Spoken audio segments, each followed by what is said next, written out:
diabetes itu bisa menyerang ke semua organ. Ya. Yang paling terdampak saya dengar pankreas, Dok. Jadi diabetes itu yang mematikan adalah sebenarnya kerusakan di pembuluh darah. Jadi 90% penderita diabetes itu rata-rata karena gaya hidup dan pola makannya kurang baik. Dr. Kelvin Candiago, pendiri klinik diabetes dan Metabolic Center M. Ghani Care, telah berhasil membantu banyak pasien diabetes menurunkan HbA1c hingga mencapai remisi diabetes. Sedangkan kita tahu obat itu ada fungsi, tapi ada juga efek samping. Itu yang menjadi bahaya sebenarnya. Ada metode yang kita terapkan dalam menangani diabetes, yang kita sebut dengan 3R. Dok, saya mau terima kasih banyak. Bayangin dari 5 tahun bisa lepas insulin, buat saya tuh wow gitu kan. Saya sekarang jadi lebih paham apa itu diabetes, tapi saya juga masih mau banyak bertanya sama dokter. Ada bahasa reverse menuju ke remisi. Boleh nggak dokter terangkan biar mungkin masyarakat juga bisa paham? Oke, jadi di dalam menangani Pak Yanto di klinik kita, di klinik M. Ghani Care itu memang ada metode yang kita terapkan dalam menangani diabetes. Ada singkatan yang kita sebut dengan 3R, yaitu rescue, reverse, dan remission. Nah, sebenarnya 3 tahapan ini sebenarnya adalah proses yang dialami oleh pasien untuk menuju remisi. Nah, pada tahap awal, biasanya pada tahap rescue itu di mana pasien itu kita periksakan terlebih dahulu, lalu kita lihat HbA1c-nya berapa. Nah, HbA1c ini adalah riwayat gula darah dia dalam 3 bulan terakhir, dan kita juga periksa gula darahnya berapa saat itu. Setelah kita temukan sudah ada di level mana diabetesnya, baru kita tentukan nih pengobatannya seperti apa. Lalu berikutnya kita jalankan yang namanya terapi HbA1c. Terapi HbA1c itu ada targetnya, Bunda. Jadi dalam 1 bulan pasien diabetes itu menjalani 3 tahapan penting di terapi HbA1c, yaitu medikasinya, nutrisinya, dan monitoringnya. Yang targetnya nanti untuk HbA1c-nya bisa di bawah 6,5%. Pasien-pasien yang HbA1c-nya sudah kena 6,5% itu sudah masuk dalam tahap yang namanya reverse yang tadi Bunda tanyakan.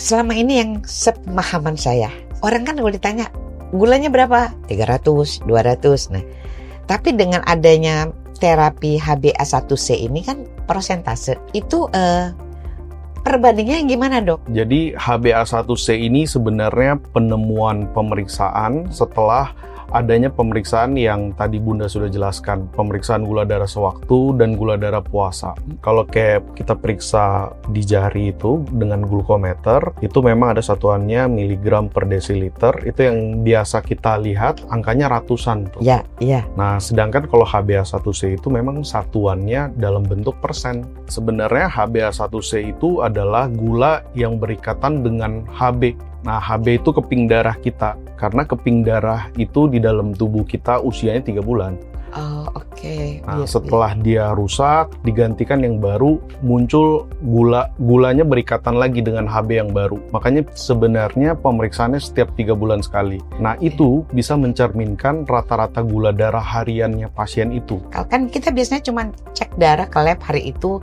tapi sekarang dengan terapi HbA1c ini yang 3 bulan ke belakang bisa terdeteksi gaya hidup kita, pola hidup makan kita kayak apa gitu.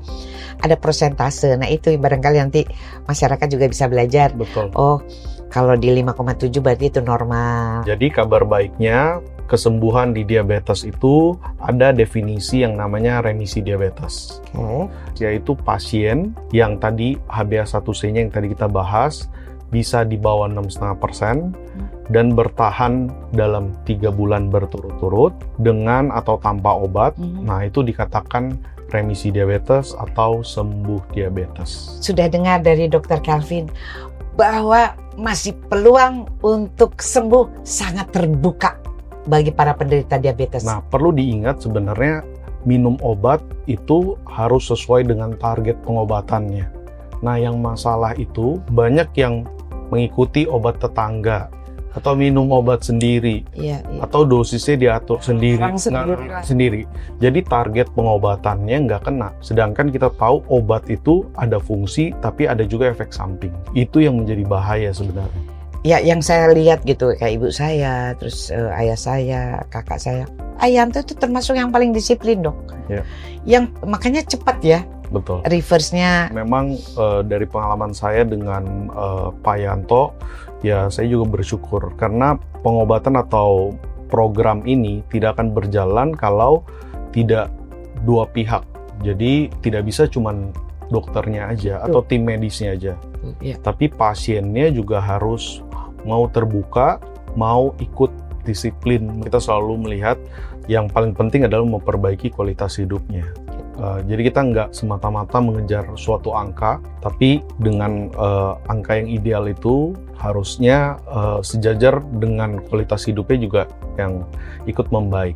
Dok, itu kan saya kan kemarin lihat di klinik tuh ada gambar-gambar itu ya, orang-orang yang sudah parah gitu, dan juga pasien-pasien yang datang dengan luka-luka di kakinya gitu. Ya. Dok, itu yang bisa ke klinik itu apakah harus luka dulu atau seperti saya meskipun belum tetap bisa konsultasi? Sebenarnya pada saat preventif atau pemeriksaan sebenarnya sudah bisa datang untuk melihat, untuk memeriksakan HbA1c-nya. Tapi benar yang tadi Bunda bilang, banyak pasien-pasien yang lukanya sudah lama karena diabetes, yang tadi rusak pembuluh darahnya Bunda, menyerang sampai lukanya basah terus, nggak bisa kering-kering. Nah, pasien-pasien itu datang ke klinik biasanya. Nah, kita tangani lukanya dan kita tangani penyebabnya, diabetesnya, sehingga lukanya itu tidak harus sampai diamputasi. Oh, yes. Dok, ini kan saya tinggalnya daerah Tangsel nih ya, Tangerang gitu. Lumayan nih jauh.